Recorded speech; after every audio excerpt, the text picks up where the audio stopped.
Hey, welcome. This is Sanville, and here we were dealing with And Then There Were None by Agatha Christie. So, in this book, we have completed part 1 and part 2.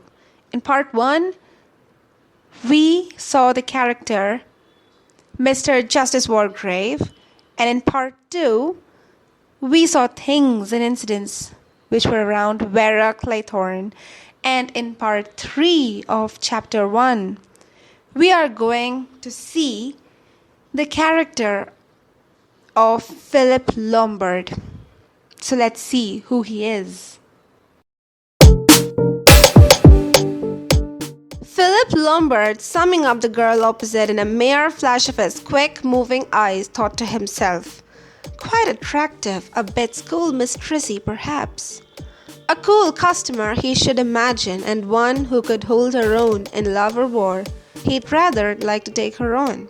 He frowned. No, cut out all that kind of stuff. This was business. He'd got to keep his mind on the job. What exactly was up, he wondered. That little Jew had been damned mysterious. "Take it or leave it, Captain Lombard," he had said thoughtfully. 100 guineas, eh? He had said it in a casual way, as though 100 guineas was nothing to him. 100 guineas when he was literally down to his last square meal. He had fancied, though, that the little Jew had not been deceived. That was the damnable part about Jews. You couldn't deceive them about money. They knew. He said in the same casual tone, "And you can't give me any further information." Mr. Isaac Morris had shaken his little bald head very positively. "No, Captain Lombard, the matter rests there. It is understood by my client that your reputation is that of a good man in a tight place.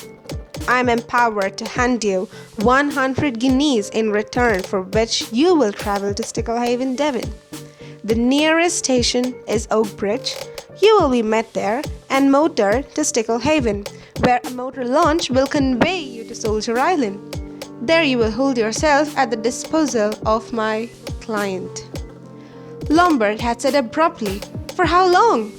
"Not longer than a week at most."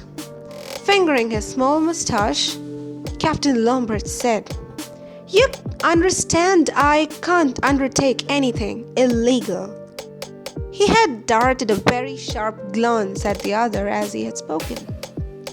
There had been a very faint smile on the thick Semitic lips of Mr. Morris as he answered gravely, "If anything illegal is proposed, you will, of course, be at perfect liberty to withdraw." Damn the smooth little brute, he had smiled. It was as though he knew very well that in Lombard's past actions, legality had not always been a sine qua non. Lombard's own lips parted in a grin. By Jove, he'd sailed pretty near the wind once or twice, but he'd always got away with it. There wasn't much he drew the line at, really. No, there wasn't much he'd draw the line at. He fancied that he was going to enjoy himself at Soldier Island.